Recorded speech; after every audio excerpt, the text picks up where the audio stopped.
Hi, and welcome. Good morning, good evening, whatever time it may be where you are. I'm MS.SHUNTAE, and today we're going to discuss the terms dead name versus birth name. A lot of parents have some issue with this. One lady posted in the group. That's why I decided to talk about this today because I thought it was good. It got a little ugly, but it was good. Um, First, let me say this. I am never going to dictate or tell anybody how to raise their children. What's good for you might not be good for Joe. What's good for Sally might not work in the Houston's household. So I want our parents, friends, or whoever, I want you guys to be able to set the tone in your own house, in your own situation. Everybody thing is different. You don't owe Mark, Susie, Joe, Johnny no explanation on why you doing what you do in your house. I know I got a lot of slack behind when my child passed, and I was still referred to Malaysia as her birth name, Pierre. Let's be clear. Some people feel like it's disrespect, but that's my child. Malaysia came out of me, and I set the tone in my household and anywhere else. From the outside looking in, if that's disrespectful to you, who problem is that? Yours or mine? Because you're not gonna set the tone for my house because I took her and raised Malaysia. Let's be clear. So I want all parents to have that same attitude. Don't let these people shame you, make you feel bad, and tell you how to respond or talk to your child. What works for you and your family, that's between you and your family. I'm all for the respect, but it goes both ways. But you set the tone for your family and in your household. I don't understand it. I ain't never understood it that people want to try to tell me how to refer to my child. Pierre was before Malaysia. Let's be clear. I have to talk about Pierre to get you to the point of how Malaysia became who she was. It's a transition. So the dead name, birth name, whatever words you want to use, it is part of them. And I don't know why this has to be so complicated, but it's very I just see it's a big deal in the community and then with other parents because a person had discussed it. Like I say, we have a parent group on different a group where there's people all over and they discuss how they feel about different stuff. And so she had posted, she said, y'all, I hate the term dead name. Not sure about others here. Me and my child agreed to call it birth name instead. So I like how she said me and my child. And the reason why I come off so strong when I said what I had experienced, this is the prime example of what I mean when people just take stuff so far. Like, so one person commented, and this comment set the tone the entire day. They had to cut the comments off. Like, it just destroyed the conversation. I mean, a lot of it was nice, but then it just started going left and getting ugly. And I just don't understand why and how I had to go there. So one of the comments was said, and I quote, why do cis people get to decide how trans folks refer to their dead name? Who cares that you don't like it? The trans community has collectively coined the term dead name to refer to the name they used prior to translation. Respect that. You wouldn't have the audacity to tell a sexual assault survivor that they must call themselves a rape victim if they prefer sexual assault survivor. So why try to force this? Oh my goodness. When I tell you that comment set the group on fire. It had some people agreeing with what this person's opinion and feelings is. And then it had other people, because the person who made the original post, it really disturbed her. Like it bothered her. She felt like she wasn't trying to make a big deal out of it.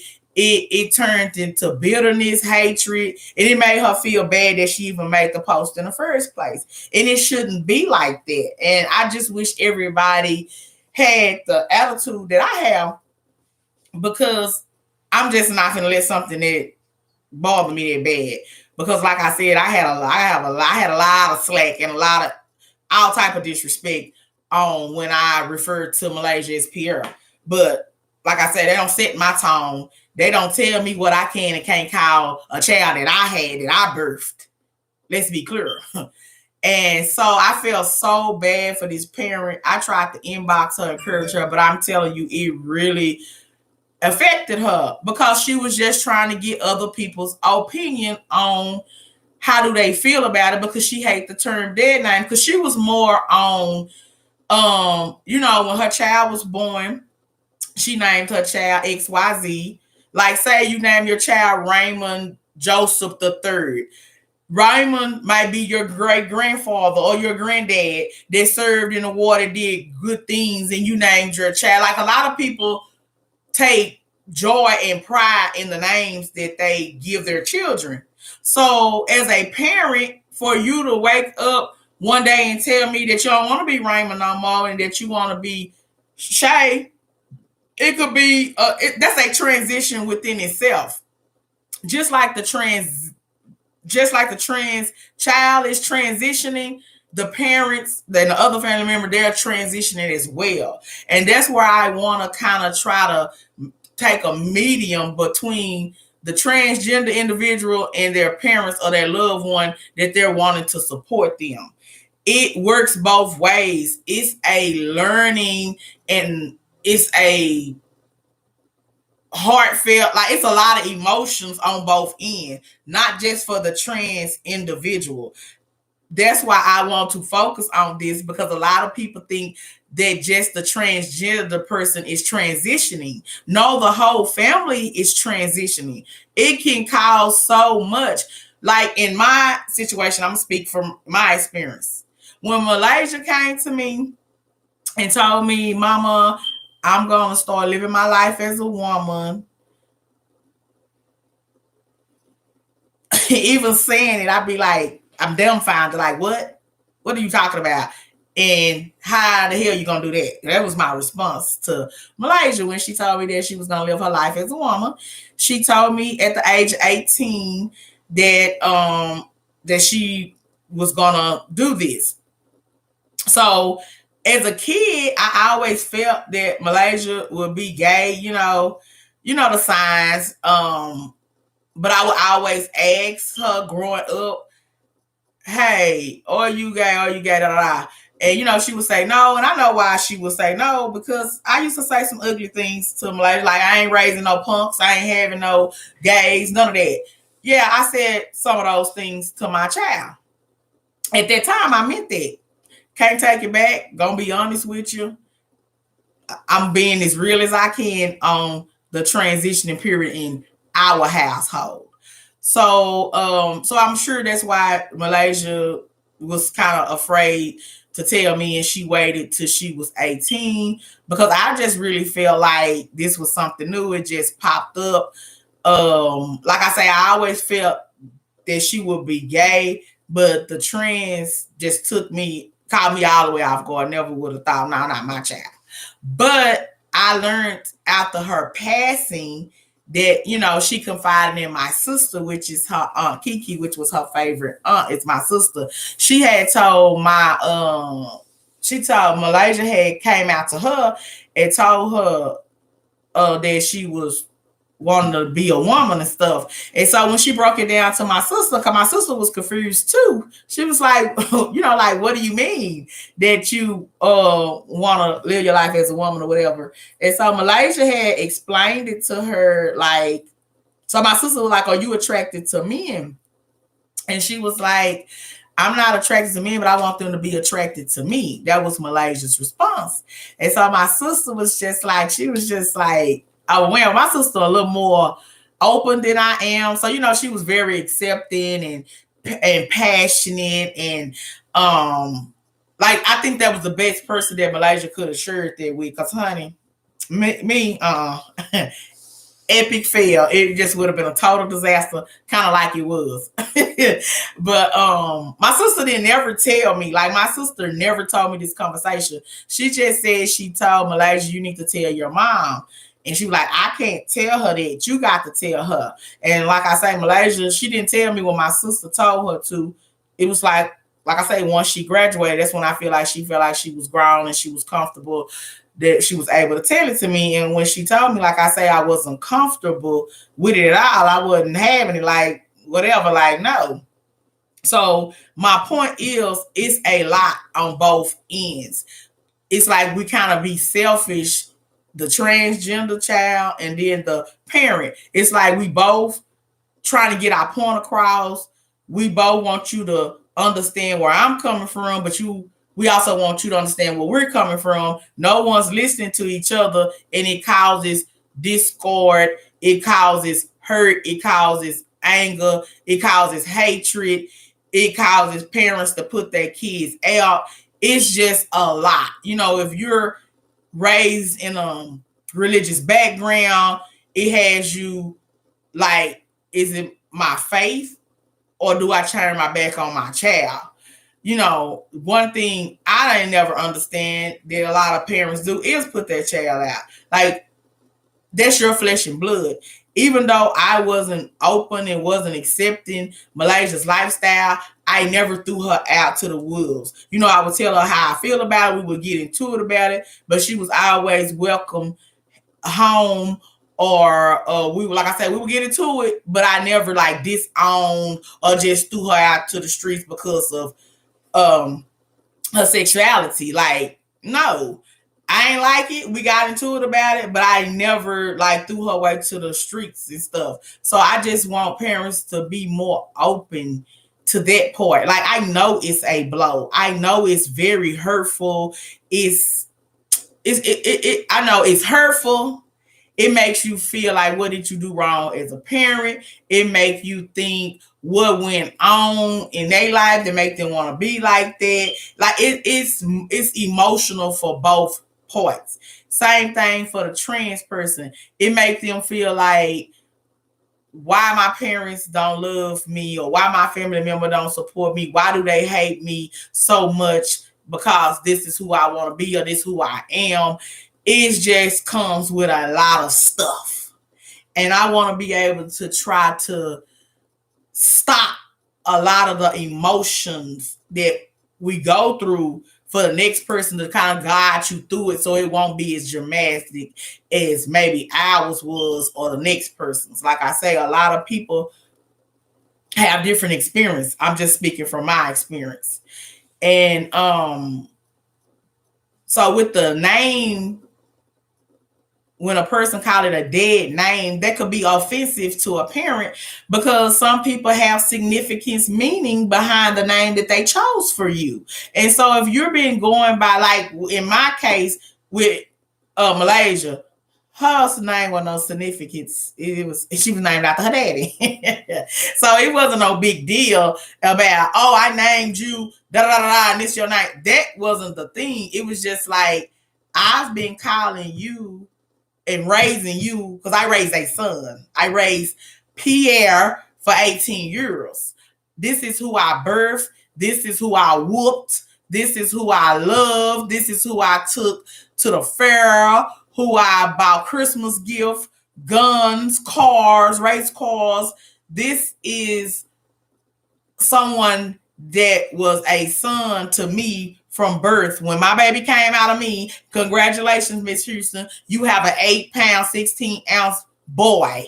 So how do we go from that to all the way now that you 18 years old, you want to tell me that you living your life as a woman? At that time, Malaysia wasn't going by Malaysia. Malaysia done had all type of names before she finally picked Malaysia.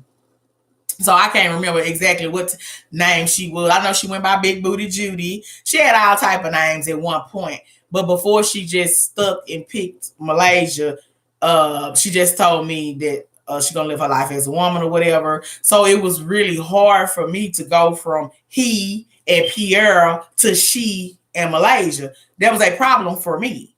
And the problem for me was because, like I say, I raised a son for 18 years, and then after all of a sudden, after 18 years, you want to tell me, no, you a she, and I'm Malaysian now. Like, no, come again. Excuse me. No, you my son. You're Pierre. And that's how it used to go.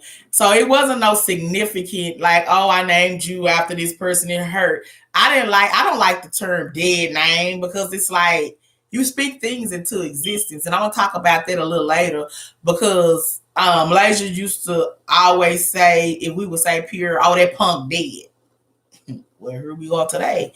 So I used to cringe when she would say that, but that's kind of the stuff that she would say. And it's just like, I understand. I wouldn't want to say dead name. So I would always say birth name. But like I say to parents, you set the tone in your household. You set the rules. I can't tell you how and what to do. I can encourage you. Stuff like that, I just feel like that's something that we shouldn't even have to put too much time in. What works in your household? Don't let other people dictate to you how and what you're going to do in your household to respond to your loved one, to your child. You set your rules. You set your tone. You can get other people's opinions, but don't take them to heart. Because at the end of the day, it's what makes it work in your household. And that's just my opinion on it. Like, I wouldn't just get all caught up in dead name. Like I say, it was a significant to some people. They put the emphasis on why and who they was named after. So it's kind of heartbreaking that you want to use another name, and this is the name that I birthed you. I mean, that's a lot. And on that note, I want parents to like look deep down inside, like, just like that's a lot for us that they're changing their name. Just imagine how they feel that you've been calling them somebody that they really didn't feel comfortable or wanted to be the whole time. Like, just imagine. Just sit back and think, because I sit back and think all the time. Like, all this time, Malaysia was fighting a battle that I knew nothing about. Didn't know how to help her. I just didn't know how to assist her. I did. And at Malaysia's service, if you go online, if you don't know, but those of you who know, I acknowledged her gay family. I call it extended family, but in the community, that's their terms, their gay family. And I acknowledged them because I know it was a lot of times that me and Malaysia didn't see eye to eye, and they was there for her. So when we wasn't connecting and where I couldn't get on that level with my child, they was there to pick up the pieces. They was there. I'm not saying they always gave her good advice because I'm not going to go there. But I'm saying they were her friend to her. There was her second family where she could confide, people who could relate to her. Like, I can't relate to her on that level because I'm not a transgender person. I'm real fish, as they say. And then as a parent, they're not parents. They don't know how to be a parent. So they can't relate on how we feel. So I just feel like we should be transparent to each other's feelings. Because it's a lot both ways. I'm going to keep on emphasizing on it. These things work both ways. It's an emotional, devastating attachment both ways. So don't get too stuck on when they get upset and say they dead naming someone or birth name. I would just take it with a grain of salt. That's just MS.SHUNTAE speaking. I know it's different for everybody, but that's why I say I'm not going to downplay nobody's feelings and emotions because no one could tell you how to feel. So, because like I say, I know it is a traumatic and a big, it's a hostile situation. Because I know that's how it was for me. And I just don't want y'all to get caught up with dead name, birth name. But I just want everybody to give their feedback on how they feel about that. But I'm going to use birth name. I'm not going to use dead name because, like I said, I don't like that term either. So we're referring to Malaysia, which her birth name is Pierre. And I'm going to use it throughout this program, this live. And I don't care who don't like it because it was Pierre before it was Malaysia. And I have to talk about Pierre to introduce you to Malaysia. So I just want parents again to emphasize on do not let people set the tone in your household. So once again, going into how me and Malaysia struggled and fought back and forth with her name. So when she finally came up with I'm Malaysia, I'm gonna be Malaysia, that's her name, I'm Malaysia.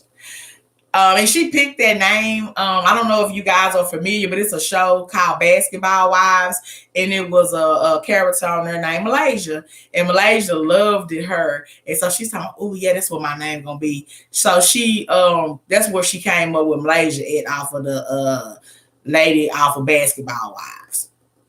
And so, like I say, once she told me she was gonna live her life as a woman, I asked how the hell she was gonna do that, and it was just a tug of war. It was just back and forth. And so, she got to the point where, Mom, you're gonna have to refer to me as Malaysia. And I'm like, no, Pierre, you're gonna be Pierre. Like, I don't know no Malaysia. You Pierre. And so we would just go back and forth, no, blah, blah, blah. So as Malaysia started transitioning, becoming who she wanted to be, she would tell me, like, no, you're gonna respect me and call me Malaysia. And I'm like, no, you're gonna respect me and you Pierre. You're gonna be Pierre in this house. And that's just the end of the discussion. Closed minded, ignorant, didn't care how she felt, what she said. I don't want to hear none of that. So she started distancing herself. She wouldn't come around, she wouldn't call.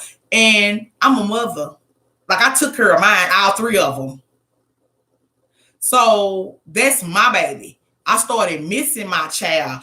I started like, dang, like whatever. But at that time, it was Pierre. Like, you don't want to talk, you don't want to come around, because she really was focused and meant what she said about, I'm not gonna talk to you, I'm not gonna deal with you because you don't respect me. And here I am, like, I don't respect you. Now you don't respect me. I'm your mama. You was born to me. I named you Pierre, and that's what your name is. That's what you're gonna be. So that's why I say it was just a train wreck. Malaysia wanted her way. I wanted my way. Wasn't either one of us was willing to come to an agreement on, hey, this is what you gonna call me. This is what I ain't gonna call you. So we just went back and forth with that for a while. Like I said, my baby started distancing herself. And as a mother, missing and loving your child, that was started to be hurtful to me. It was anger at first, and it was pride, like, Negro, please. You who you are, and I don't want to hear all that other foolishness. So me being stubborn, Malaysia being stubborn, like I say, she just was out there doing her thing amongst the people who respected her and loved her. Baby, I still love you. I'm just gonna call you what I want to call you, and it's Pierre. So, like I said, I was missing her, and so she had came over, and so we tried to talk about it and come to an agreement on how we're gonna do it. Cause like I said, I was missing her. So I said, well, okay, like, how about this? When you in my house, I'm gonna refer to you as Pura. But when your friends around and your people like that, I'll call you Malaysia. And she was just like, no, that ain't good enough. You're gonna call me Malaysia all the time. And then here I go, well, now I ain't gotta call you a damn thing because you Pura. And we just was going back and forth. So that was an epic fail. And like I say, it would be months at a time sometimes, or we'll call, we'll talk, but it'd be real dry because it was just ugly. It was just really, really ugly. And so, like I say, finally, I ain't gonna lie, Malaysia run that round. I'm like, okay, she want to be Malaysia. Okay, whatever. You want to be Malaysia, I'm gonna call you Malaysia. Not just at home, not just around your friends. She want to be Malaysia. Okay, you want to be Malaysia, you Malaysia. So I started referring to her as Malaysia because I started missing my baby. So it got from, okay, now I'm calling her Malaysia. It started coming natural. Hey, this lady, Malaysia, whatever. And but I would still say he because I'm so used to he, not being disrespectful or not respecting her wishes. It's just like, oh, you're killing me. You're taking me too fast. You want to go change the name to Malaysia. You're not a he no more. You a she. It was just a mess. And it was just like I say, it was a transition. And I look back at it and I think about Malaysia's sister Lala and Shay. And I know how Shay kind of like me, Pierre and Boy. Lala was more like Lala and Malaysia was real close. I'm gonna have her on one of the segments so y'all can meet her and she can kind of speak to y'all from a sibling point of view. Like she adapted to the change quickly. Like, oh, you Malaysia, this my sister, you know, like Lala was with it and they was thick as thieves. And so when I look back at it, I laugh because I be like, you know, Lala was supportive from day one. Me and Miss Shay Booker, we weren't having it. So I just think that, you know, I can laugh about it now because it wasn't a laughing matter then. And so I just want to share that experience with you guys. It might be rough. It might seem hard. It might seem like it's no ending to the road, but this too shall pass. And it can make y'all relationship stronger and it can possibly break other relationships. Because like I say, everybody not going to have the same experience. I know people who look right past their child. They could be in the same store right now just because they gay, but just because they are dolphin. We ain't gonna get into that. I'm just using examples though. It's just disheartening and heartbreaking to me that we let simple things keep us from loving. Like, I'm a believer of Christ, so I consider myself a Christian. Not just the talk, but the walk. And God didn't hate people. God didn't beat people. God was a loving God. So I don't understand why people always want to try to say God hate gay people. That's a lie from the pit of hell, and it always have been. God hates sin. He hates sinners. He hates the sin. Let me take that back. Let's be clear. He don't hate sinners because God loves us. He gave his life for us. He hates the sin. So don't tell me that God hates gay people, because that's a lie from the pit of hell. God hates the sin. And that go from a straight person to a not a heterosexual person. Let's be very clear. Like, that's one thing I've always hated. Even like I say, I didn't accept Malaysia lifestyle. I love my child. Wasn't nothing gonna stop me from loving my child, but I don't have to accept your lifestyle. That's kind of the same thing with God. Don't lie on my God. God loves everybody that he gave his beloved son, not just for the straight person, but for the gay people as well. So I want my people to stop doing that, acting like that God hates gay people. That's a lie from the pit of hell. I don't know where y'all got that from. Y'all always want to compare sins and say who going to hell and who not. You don't know until you die and get there. And once you die, you can't come back and tell us about it. So don't be trying to tell where people is and where they going. Y'all know what the Bible says. He says homosexuals. He also say liars, fornicators. He say a lot of people won't inherit the kingdom of heaven. So stop just taking little bitty pieces and making them work for you. Like, I have a lot of gay friends, and I used to hate when people would like try to tell me how to feel, or you hang around that person, or that person go to hell, like being very judgmental. Like, no, we're not gonna do that, because that's not how God works. God loves everybody. So I just had to throw that in there because I know, like, this. I mean, we just have so much work to do in the community about why people try to say hateful things or try to say God don't like gays or love gays. It's just too much. And so that's kind of some of the stuff too, where a lot of parents turn their back and walk away from their children, because I just feel like they interpret stuff. But ain't nothing and nobody gonna stop me from loving mine. I don't care what they was. Because at the end of the day, that's my child. It came out of me. And I'm not gonna hate my child because that he or she chose to be a transgender. I ain't hate Malaysia. It's a lot of stuff I didn't like that Malaysia did. It was a lot of stuff I felt like, which is sin. It was sin. We get so engulfed in sin. And yeah, I'm gonna bring God in it because, like I said, I'm a believer. And I'm not gonna downplay my religion for nobody. My child was a transgender, because I know they don't like for you to use the word gay, but I mean, it is what it is. Like I say, I am who I am. If I don't say the terms appropriately that you think, forgive me. Don't take it personally. It goes to say the dead name and the birth name. Gay, trans. They say it's different. Whatever.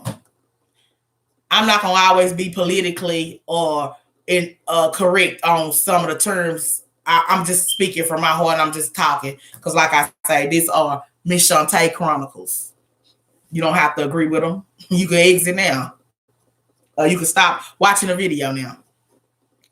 But I just want us as parents, as individual period, to stop being judgmental, telling people where people can go or why you should hate people or why these things should happen to people. I know I'm probably all over this place, but just going over some of the experience and just talking about some of the stuff, I just feel like it's just some stuff that need to be addressed and need to be said. It's just like I say, we have a lot of work to do. It is it's a challenge. It's just really challenging for both parties involved, and other people looking in. Well, who cares about them? Because if it don't apply, then let it fly. We're not talking to you. We're talking to parents of transgender individuals. We're not talking to nobody else. We want to support each other and help each other through this transition. That's who I'm talking to. I'm not talking to everybody else because I'm not going to argue with these people. But parents, stop letting religion dictate to you and set the tone in your house.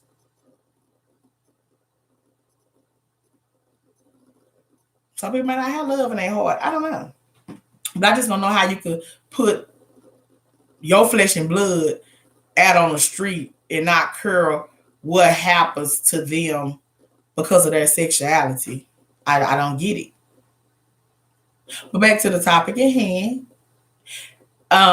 Malaysia, we was to go back and forth, so I finally gave in to Malaysia about, okay, I'm still calling Malaysia now. But then I started still saying he, because it was just a lot. Like, you taking me too fast. I'm just going back and forth. Like, give me a minute. And Malaysia was on that gas, baby. We all know how late was for the ones who knew her. She wasn't stopping and pretending for nobody. Like, once she knew that's who she wanted to be, I'm talking, my baby took off with that. I see it. I couldn't see it then like I see it now. And I didn't understand it then like I understand it now. But she knew who she was. She knew what she wanted. And me and nobody else was going to stop her for becoming the beautiful trans woman that she was. And so as we went through our back and forth, Malaysia, she was an ugly duckling at first before she transitioned. I feel like, baby, give it up. I ain't help with no makeup tutorials. I ain't help with no hair. Baby, bye. You go do that somewhere else, because to me, that was my son. I'm not here to dress you up. I know. And I laughed because I said it. I said it at her service. Malaysia was a splitting image of me. Malaysia was so much like me, more than my girl. I couldn't see it because this was my son. This was my son. Like, I have 2 other daughters. I don't need a third one. I wanted my baby boy. I wanted my son. So that's why the transition, whether it's a dead name, birth name, I don't even care about those terms. It was that my baby boy come to me and telling me that I want to be a girl. It was very difficult for me, because as a parent, when they tell you what you having, you have all these hopes and dreams of what you want your child to be. It ain't no difference than we want our kids to go to school, get a good education, go to college, and become doctors, lawyers. It's no different from that. I had a son. I wanted my son to give me grandchildren. I wanted my son to give me a daughter-in-law. I wanted my son to be the protector of me and and his siblings, my daughters. Malaysia did. She was a protector of us as Malaysia. She was very protective of us. You know, she talked her noise with her and Miss Booker, but Malaysia loved her sisters and her mom, and she still was the protector. But I'm just saying, it wasn't from the point of view what I would thought or I wanted her to be that son, but Malaysia still protected us as Malaysia. But I'm just saying that is not what I saw for her. That's what I wanted. Like I never forget, like dating, as I was dating, you know, when you had these mother-in-laws, when you're in these little relationships or whatever, I ain't had no mother-in-law that I liked it. So I always said when my son have a girlfriend, I'm gonna be that mother-in-law. I was gonna be her. Like, you know how you get the little messy mamas that love their sons, and you know, you the main girlfriend, but they bring Keisha, Renee. You know how these boys do when they dating, because you know, when we just going with each other, going together, when you teenagers, you just we be thinking we so in love and oh, this my man and da da da. But you just dating. And you know, boys always been the players. They have 2 or 3 women. So you know you the main woman. So you know when you leave, Kiki over there. I done experienced it. Y'all know what I'm talking about. Y'all can sit here and act like y'all don't know. So I would always say, oh, I can't wait for my son. When he come to me and tell me, you know, hey mama, this is my girlfriend, Renee. That's who I'm going for. This is Renee. Jackie, Sean, and Keisha can't come to my house because you say Renee, your girlfriend. See, I wanted to be that type of mother-in-law. I wanted to go through all that with my son. So I just feel like Malaysia took that from me when she decided to be trans. You know, like I say, that was my view. That's what I wanted. I didn't care what she wanted, which was selfish. But I'm just being honest. It's like you took those experiences from me. I wanted to have grandkids. You know, oh, this is my son. Like I'm telling you, I was ready. I want to be their mother-in-law. I was gonna be a mess. I'm just telling you. And I just feel like she robbed me of that. And it's a lot of stuff she not here to speak of, but I'm sure I robbed her of. I know I could speak for one. Malaysia didn't want anything other more than she wanted in this world, but for me to treat her like a daughter. That's what she wanted from me. Like Malaysia really, really didn't care about nobody else, but she really cared about my acceptance. Like it was really important to her for me to accept her.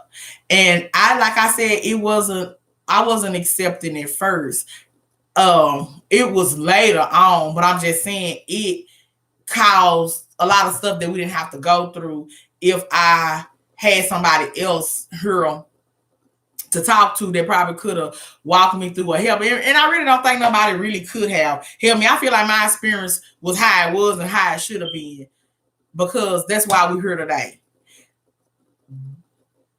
But maybe they could have made it a little less confrontational, or maybe somebody who could just be there with me because I walked those steps out with Malaysia. So nobody walked those steps out with me. So looking back, I'm saying if I just would have had the support, because not only did she have to battle with me about I'm a she and I'm Malaysia, she had to battle with my family members. Like it was some who was just like like oh that's my niece. Then it was some that that's my nephew. Cause my brother always said that like that's my nephew. Like sister, why you let my nephew? You know, it was stuff like that. Like I say, it's a traumatic change for the entire family, not just the trans individual. I couldn't see things Malaysia way, and she couldn't see it from my point of view. Like we never sit down to like discuss those things because we was so. Malaysia was so in tuned on trying to be a woman and prove that she was a woman instead of just sitting down, educating me on trans, how trans individuals operate or why she feel how she feel and why. Like, you know, we didn't get to have that. Like I say, it's a lot of stuff I found out after Malaysia passed. Like I say, I don't regret anything because if I go back, it's a lot of things I still would do the same. Yeah, I would. But I just know now that if I would have been educated more on the topic instead of being embarrassed and ashamed, because I share that feelings with you. I ain't want no gay son. I ain't want no son being a trans. I wanted my son. Because you was born a boy, that's what God gave me, that's what I need you to be. That's how I feel. But I love that Malaysia, that that person who she became, because Malaysia was something else. She was me. She was a mini me. And I laugh because I never ever got to tell like that. And I know she's smiling down now, like, yeah, mama, you get it now. But Malaysia was me. She was how I was when I was younger, just out of she was me. And she have a on her extended family, like she had a pawpaw named Tank. I might have him on her too. He shared a lot of our experiences and stuff. You know, like when Malaysia introduced me and him, and we would talk on the phone, and you know, I would refer to her Malaysia when she pissed me off because it was mostly when she made me mad. You know how when you want your kids to know you serious and you call them by their full name. So when Malaysia was acting stupid and getting on my nerve, I would be like, Pierre, don't play with me. You know, it was more so that. And you know, Tank used to always be like, you better listen to your mom, respect your mama. And I respect him for that. And you know, it was stories that he shared with Tank, you know, telling him that he just wanted me to accept her, and that was just her biggest thing, my acceptance. And so when I did started calling Malaysia, calling her she around whoever, that really boosted Malaysia. Like that's all she ever wanted, was just my approval. So parents, I just want you to know that's a big deal, because that was a big deal to Lay. So I am glad before she left here that, you know, that's where we was with it. She was Malaysia, she was a she. But I don't never, or I'm not gonna downplay or water down that I haven't always felt like that. But it don't matter. But I just want y'all to know that it's okay. And don't let nobody dictate to you how to run your household, what's good in your household, how you feel about how y'all gonna go through the dead name and the birth name, how y'all gonna deal with that, how y'all gonna come to terms with meeting each other halfway. That's basically the content of this video, is how y'all can meet each other halfway, because it's hard on both ends. And I feel like we need to be listeners, like for the young, like the parents with the transgender children that's like little kids, like the 5 and you know, I have a friend named Rachel. I just have so much stuff that I want to share with y'all and so much stuff to do. But she has a daughter named Libby, and she's transgender, and she's like, I think I've been knowing her now. I think she's 9. She probably was 7 at the time. I think she's 9 at the time. But she's a kid. And I don't know how that transition, I can't speak on that because I didn't experience that. Because like I say, Malaysia transitioned at 18. So for Rachel, I just know, you know, when I speak to her, I look and I laugh, and she have other kids, and they little, and they understand. I know, you know, we be feeling like kids don't understand and they don't know. And I'm not gonna say they understand and know everything, because they just kids. Their little brains can't function or format the things that we can. And kids are more open than adults, you know. And so when I look at them, how they correspond with each other, and how, you know, Rachel, she interacts with her kids and teaches them things. And she white, I'm gonna say that. And you know, white household and black household, it's different. The background, that we're not gonna sit up here and play these games. It's different. So I sit back and I laugh at some of the stuff. But I love Rachel, I love Libby, I love her kids, and it's just the different dynamics of it. But it's basically the same. Like she have a little, her baby is an adolescent, where mine was a teenager, and it's so different. So it's stuff that she can talk to the other parents who have the adolescent transgender kids, because I can't speak from that. I wouldn't even know how to my 5 or 7-year-old come to me and tell me that they are she and not a he, and I'm going, my name is. I don't know how that gonna play out in the house. I don't even. You better get your little self in there and go play some soccer or something. That'll, you know, it's just like that. Just would be like, I don't know what this about, and that's why I feel like that ain't why that's my story. That's not my background, because God knows baby, Miss Houston ain't going for that. We're gonna bring her up to speed over here at 18. But it's just a lot. And I'm excited about being able to share with you guys and have different people coming with the different experiences. I even have a friend named Mimi. She lost her baby as well, Mercy Mac. And I know when she came over to the house and she was telling me her story, like she said she seen it when it was little, when Mercy was little. She seen it that Mercy would, like we would say gay then, but trans, because she say Mercy would wear shirts on her head and play in her heels and stuff like that. See, I ain't experienced none of that. Malaysia didn't play in my wigs. Malaysia didn't wear my girl clothes, put on heels or her sister. She didn't do that. So I just think that I think it's cute and I think it's good that we all have different backgrounds and we can be able to share with one another our stories and our experiences. And so, she was very open to Mercy. She was like, it didn't matter to her. And I thought that was like, to hear another parent, how their perspective and their story. And I'm going to have her too. Like, I would just have so much content to share. I just like these stories. And so for her to share her story and her experiences, when she was telling me, it just wasn't a big deal to her. I kind of looked at her like, huh? Like what?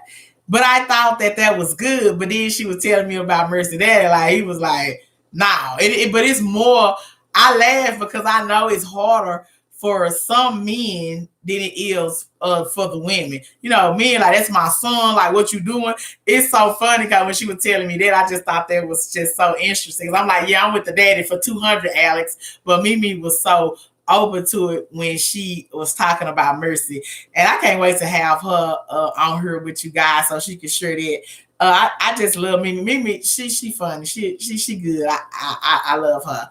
So, like I say, we all come from different backgrounds, have different experiences, and hopefully it could be able to help different people on different angles and whatever.